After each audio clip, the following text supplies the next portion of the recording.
Ya, memang cukup banyak ya, ada beberapa lah, bukan cukup banyak diketahui.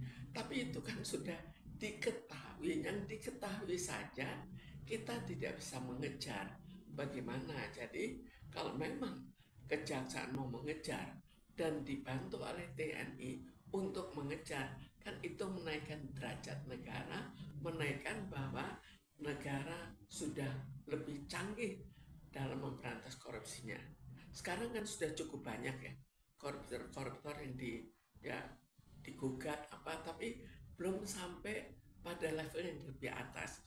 Begitu menyangkut level yang lebih atas kan gagal, harus dihentikan. Jadi ya semoga ini bisa berhasil. Jadi korupsi bisa diberantas. Bagaimana korupsi bisa diberantas kalau di puncaknya tetap ada dan itu tetap membentuk koruptor baru? Iya, kita uh, lebih terang benderang aja Bu, karena netizen itu melihat bahwa kalau misalnya nilai kerugian sampai kuadraliun, sampai ratusan triliun, tentu dugaan kuat masyarakat atau netizen yang ikut memviralkan bahwa masih ada triliunan-triliunan lagi yang sebenarnya belum dirampas. Bagaimana tanggapan Ibu? Ya, itulah faktanya. Jadi itu kenapa tidak bisa? Jadi tambah besar sesuatu, tambah tinggi koruptor, level koruptor yang ikut, tambah tidak terjangkau. Itu fakta yang kita lihat sekarang. Jadi bagaimana bisa terselesaikan kalau hanya level menengah ke bawah yang akhirnya ditangkap? Ibu, ini mungkin netizen juga suka menonton film-film kejahatan korupsi di luar negeri, negara-negara besar juga.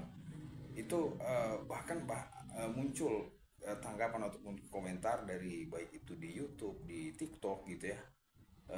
Dugaan kuatnya itu uang-uang lainnya sudah ditukar ke dolar sehingga juga mempengaruhi kurs kita yang waktu masih lemah gitu ya. Itu ya otomatis ya.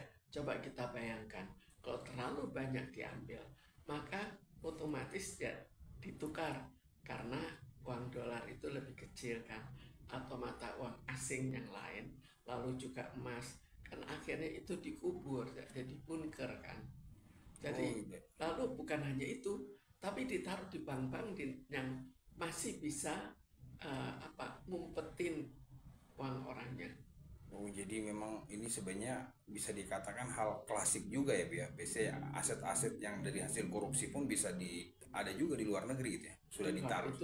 itu sudah biasa ada di luar negeri, dan bukan luar negeri sepenuhnya menutupi, enggak, bukan luar negeri otomatis membongkar semuanya.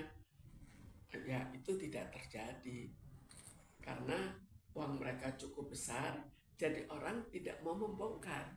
Kalau suatu bank misalnya mau membongkar, dia juga ikut rugi kan, uangnya dialihkan.